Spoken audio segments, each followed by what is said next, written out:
सतयुग में सत सुकृत कह टेरा, त्रेता नाम मुनींदर मेरा। द्वापर में करुणा में कहाया, और कलियुग नाम कबीर दराया। अर्थात कबीर परमेश्वर चारों युगों में सशरीर प्रकट होते हैं। अपनी जानकारी आप ही देते हैं। परमात्मा सतयुग में सत सुकृत नाम से, त्रेता में मुनिंद्र नाम से, द्वापर में करुणामय नाम से तथा कलयुग में वास्तविक कबीर नाम से प्रकट होते हैं। आज हम आपको इस वीडियो में कबीर जी के चारों युगों में प्रकट होने की सच्ची घटना से अवगत कराने जा रहे हैं, तो वीडियो को अंत तक अवश्य देखिए।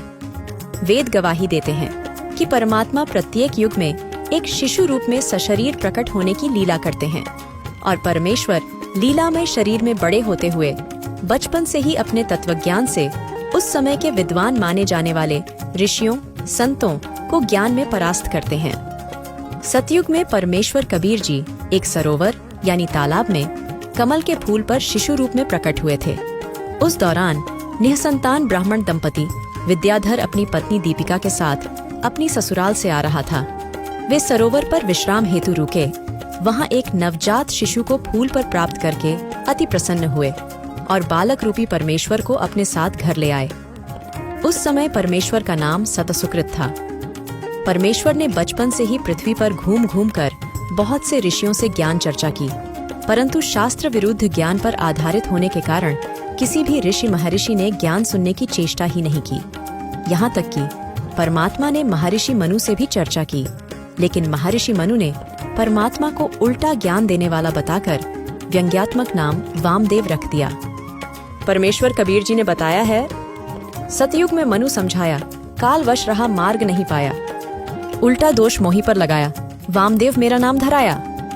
त्रेता युग में विद्याधर और दीपिका का जन्म वेदविज्ञ ऋषि तथा सूर्या के रूप में हुआ। त्रेता युग में भी ये पति पत्नी थे और निःसंतान थे।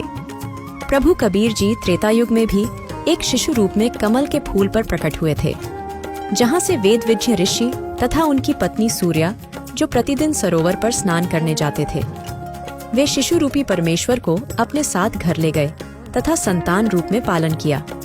उस समय परमात्मा का नाम मुनिंद्र ऋषि था। त्रेता युग में मुनिंद्र साहेब ने नल नील, हनुमान जी, लंका के राजा रावण की पत्नी मंदोदरी, भाई विभीषण सहित अनेक पुण्यात्माओं को मिले, उनका कल्याण किया तथा श्री रामचंद्र जी की समुद्र में पुल बनवाने में भी परमात्मा ने सहायता की थी। परमेश्वर कबीर जी ने अपने शिष्य धनी धर्मदास जी को बताया है, त्रेता में नल नील चेताया, लंका में चंद्र विजय समझाया। सीख मंदोदरी रानी मानी, समझा नहीं रावण अभिमानी। विभीषण किन्हीं सेव हमारी, ताते हुआ लंका छत्तरधारी। हार गए थे जब त्रिभुवन राया, समुद्र पर सेतु मैं ही बनवाया। द्वापर युग में कबीर साहेब रामनगर नामक नगरी में एक सरोवर में कमल के फूल पर शिशु रूप में प्रकट हुए, जहाँ से एक निःसंतान वाल्मीकि दंपति कालू तथा गोदावरी अपने घर ले गए तथा उन्होंने एक ऋषि से परमेश्वर का नामकरण कराया। उसने परमेश्वर का नाम करुणामय रखा।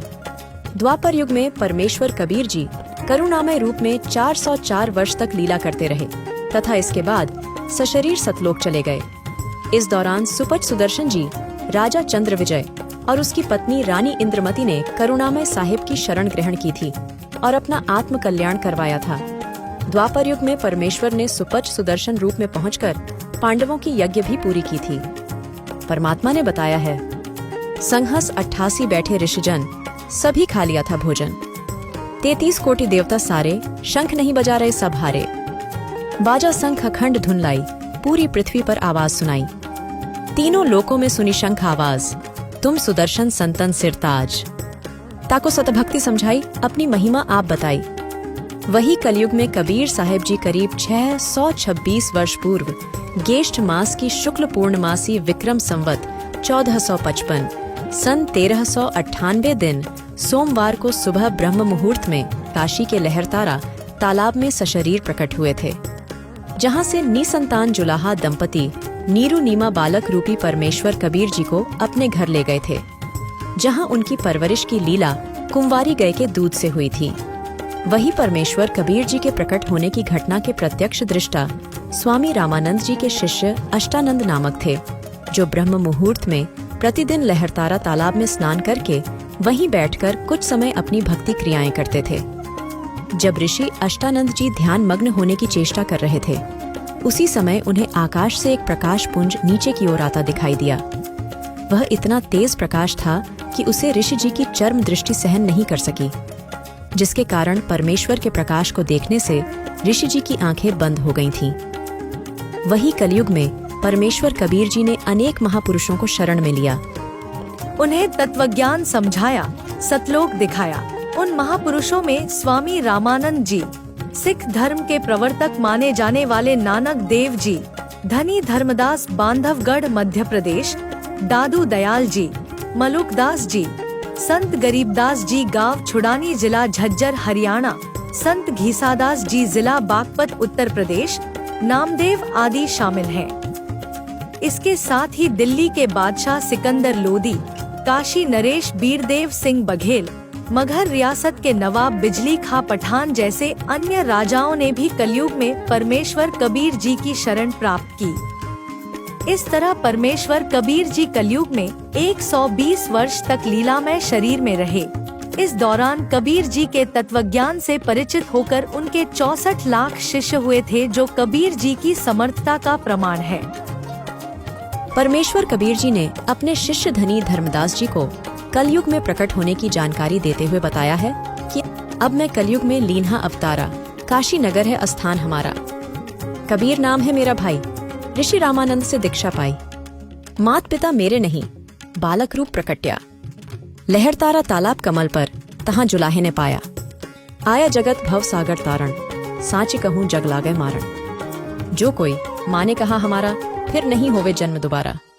वही कलयुग में परमेश्वर कबीर जी प्रकट होने के दिन के उपलक्ष्य में ही आगामी 20, 21 व 22 जून को कबीर साहेब प्रकट दिवस संत रामपाल जी महाराज के मार्गदर्शन में मनाया जाएगा, जिसका आयोजन सतलोक आश्रम, धनाना धाम, सोनीपत, हरियाणा, सतलोक आश्रम भिवानी हरियाणा, सतलोक आश्रम कुरुक्षेत्र हरियाणा, सतलोक आश्रम मुंडका दिल्ली, सतलोक आश्रम शामली उत्तर प्रदेश, सतलोक आश्रम खमाणों पंजाब, सतलोक आश्रम धुरी पंजाब, सतलोक आश्रम सोजत राजस्थान, सतलोक आश्रम बैतूल मध्य प्रदेश, सतलोक आश्रम इंदौर मध्य प्रदेश, सतलोक आश्रम धनुषा नेपाल।